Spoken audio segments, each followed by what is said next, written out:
Hello student, today I am going to cover a new topic called punishing hate speech, how to stop it. This topic is doing round in our country. It has become a talk of the town. So I have taken this topic for discussion, and this topic has also been published in the Hindu newspaper other day. Our lesson plan is, why is this topic in the news? Number 1, introduction. Number 3, what is hate speech? What is the definition of hate speech? 4th, constitutional provisions in India. 5th, limitations on freedom of speech and expression guaranteed by our constitution. Legal provision in India. Proposal of law commission. And finally, conclusion and the way forward. Why is this topic in the news? Because several Hindu religious leaders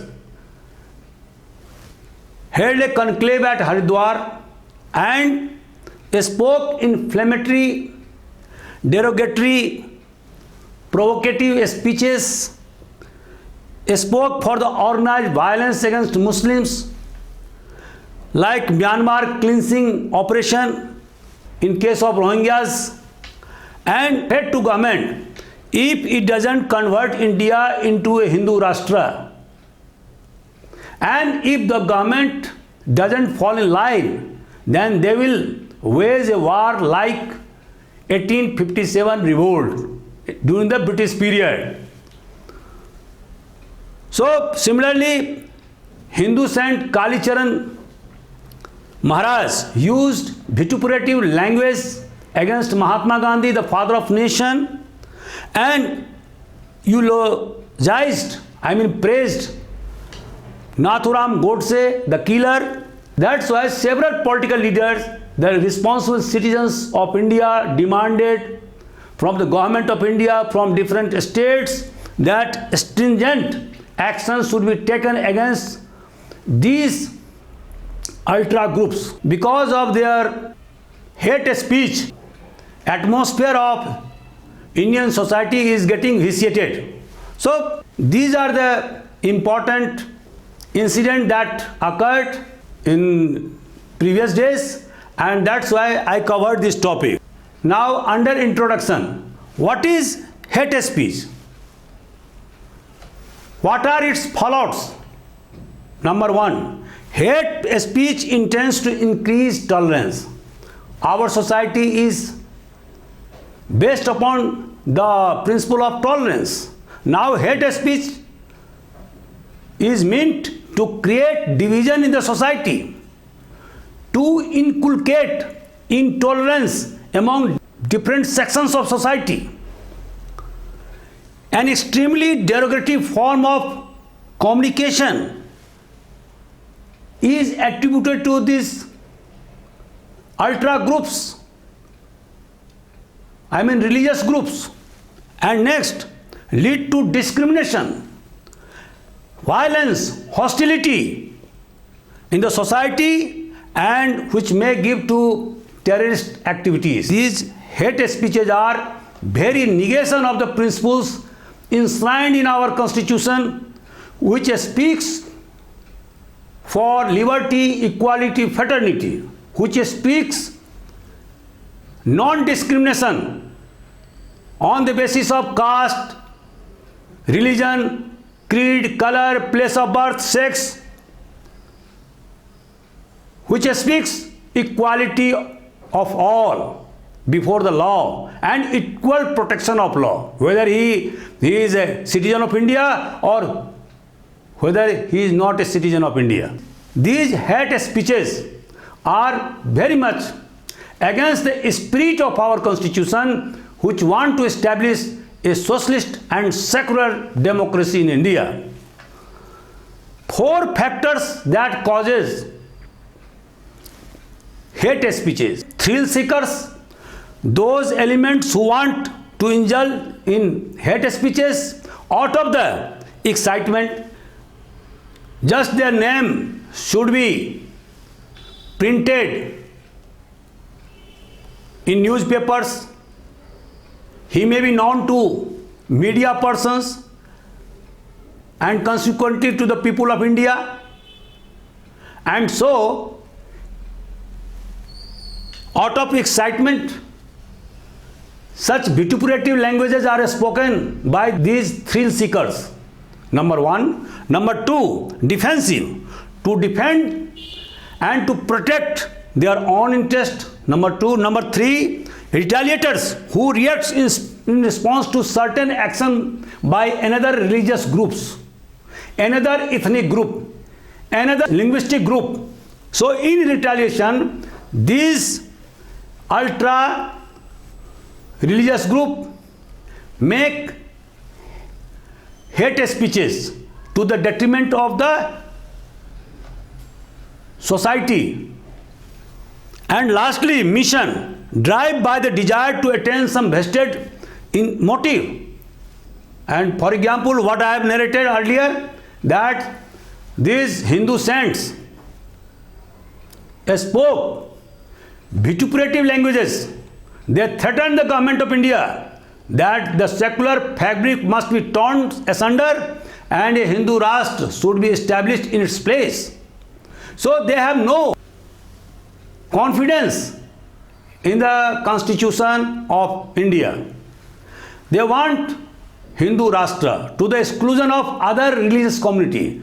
This means to reduce the other religious community like Muslims, like Christians, like Zoroastrians as the second citizen of India. Now, constitutional provision in India. What are the constitutional provisions that has been enshrined in our constitution?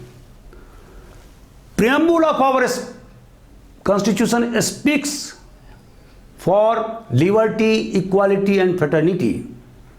Students, what do you mean by fraternity? Fraternity means a cordial relation between different communities, different ethnic groups, different religious community, different linguistic group, different regional groups.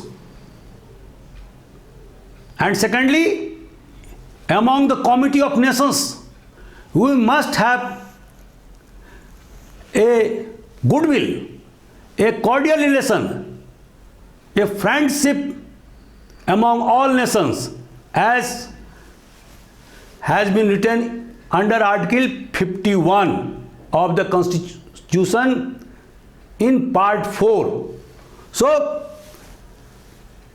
under Article 21, it guarantees life, right to life and personal liberty, irrespective of you are citizen of this country or not. Everybody, those persons who are living here in India, they have the right to life and personal liberty, and their life and personal liberty cannot be taken away except procedure established by law.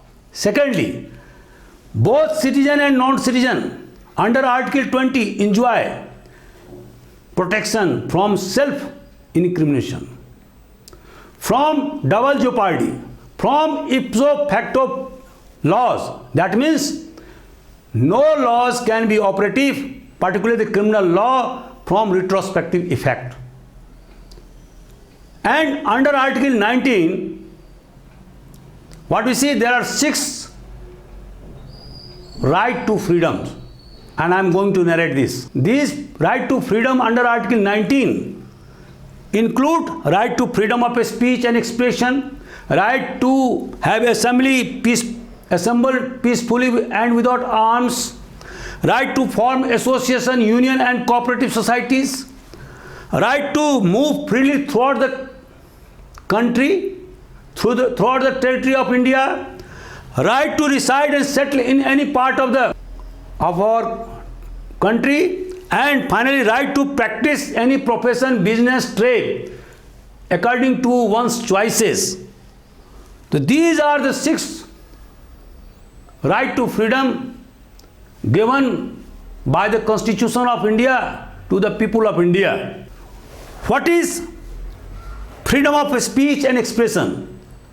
Different judgments given by Honorable Supreme Court and now then can be codified according to that judgment. These freedom of speech include, number one, every citizen has the right to express his views, opinion, belief and conviction freely by word,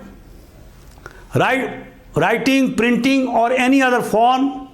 The Supreme Court held that freedom of speech and expression includes the following. Number one, freedom of press, freedom to propagate one's views and views of others, right against tapping of telephonic conversation, right to telecast, that is government has no monopoly to electronic media, right against band called by any political parties and organization, to know about government activities,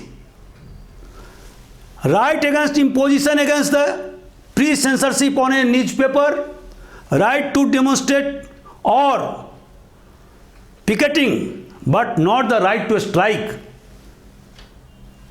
But what are the limitations that has been imposed by our constitution itself? These are: the state can impose reasonable restrictions on the exercise of freedom of speech and expression on the ground of sovereignty and integrity of India, friendly relation with the other state, security of the state, public order, decency or morality, contempt of court, defamation, incitement to an offense. So these are the certain limitations that has been imposed by our constitution on the right to freedom and expression. Similarly, other rights to freedom are also subject to reasonable restrictions imposed by the state. Legal provisions in India. What are the legal provisions? Under section 153A of the Indian Penal Code, what does this say?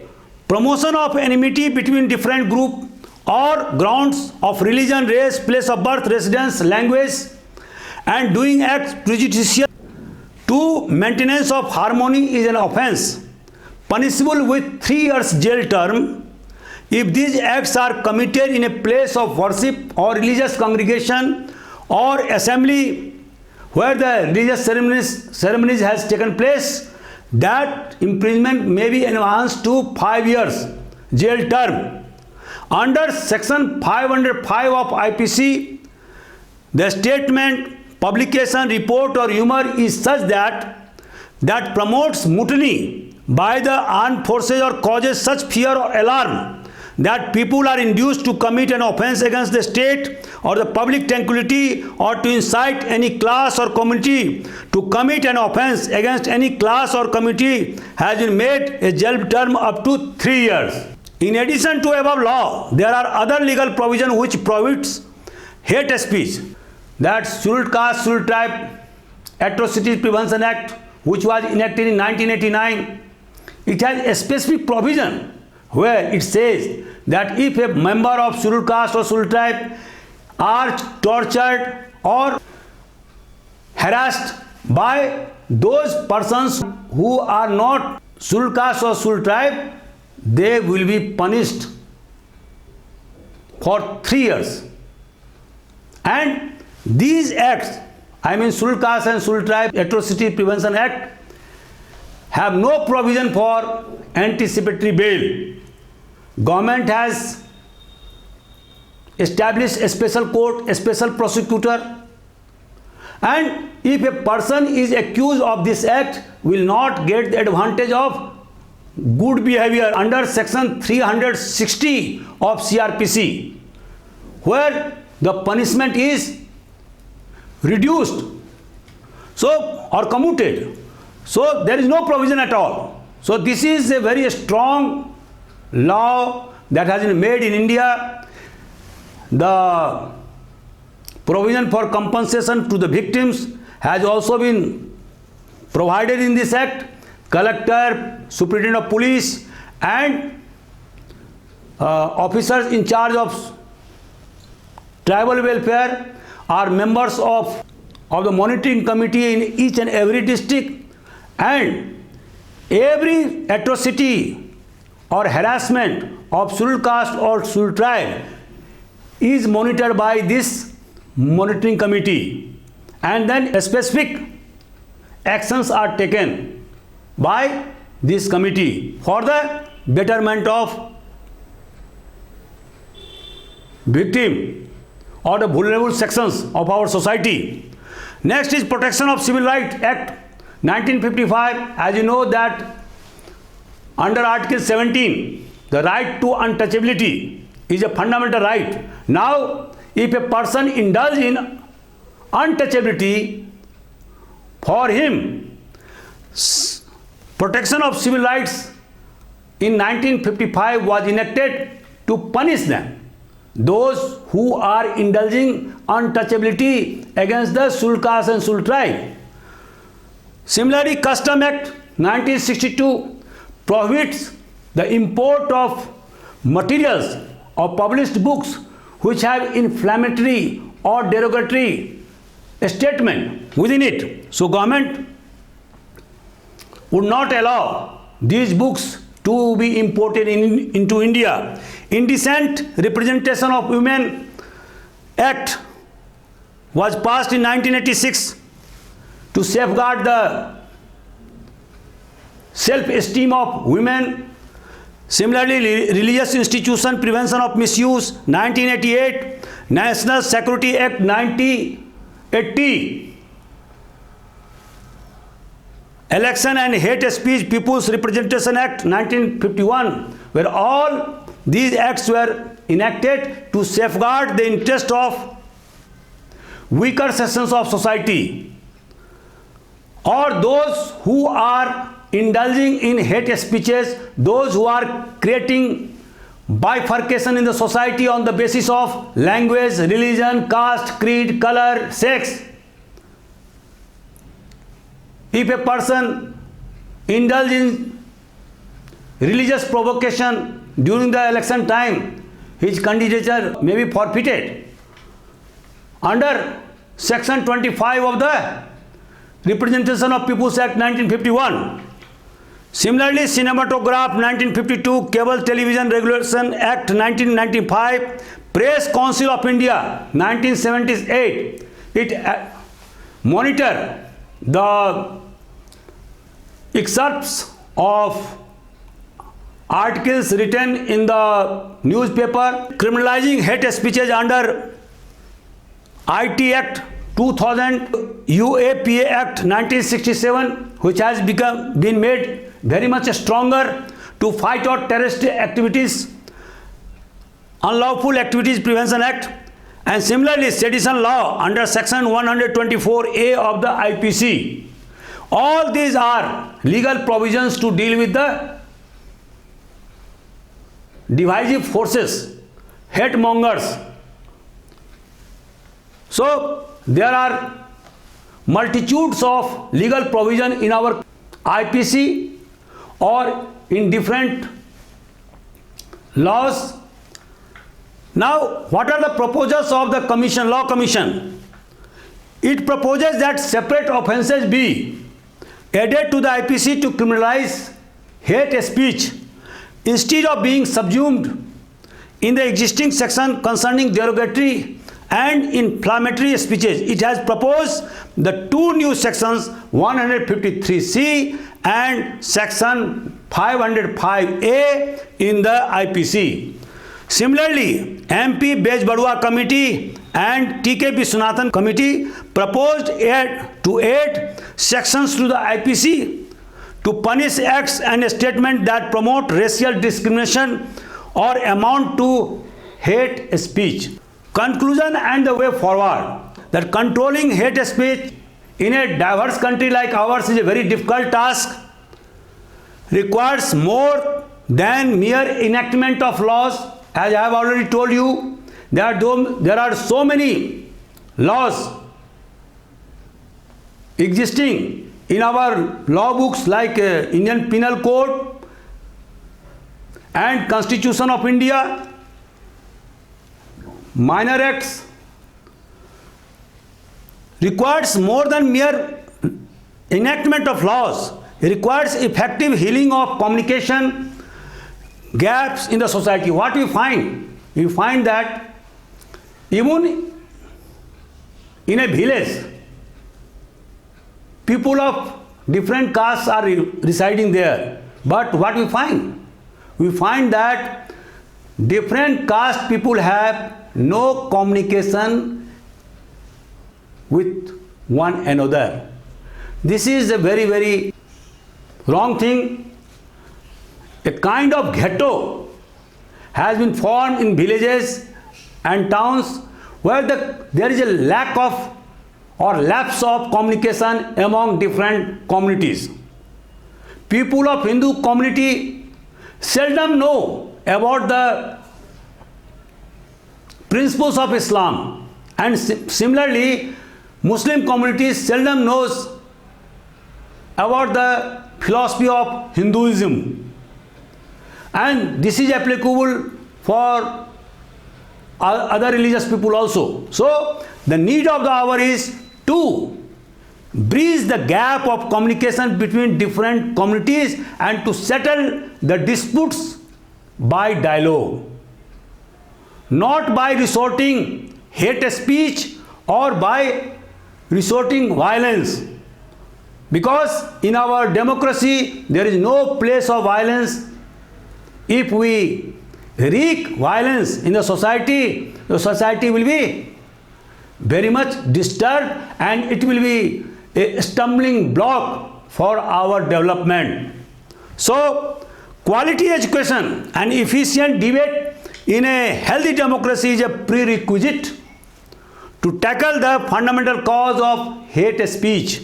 Next, Indian law empowers the state fully to deal with such hate speech mongers and to bring the offenders to the book. It is not the inadequacy of the laws but lack of political will and administrative resolve which explains why the law has remained unoperative.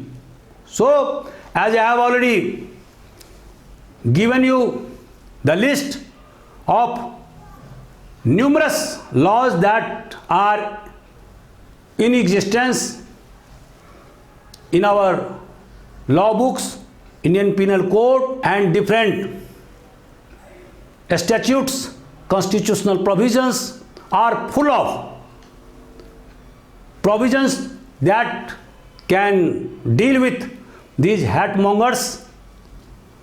So what is lacking is the political will, the administrative resolve to fight out these divisive forces which want to subvert our constitution. Now I am winding up my lecture. If you like this video, please share and subscribe. Please tell your friends that this is a free channel.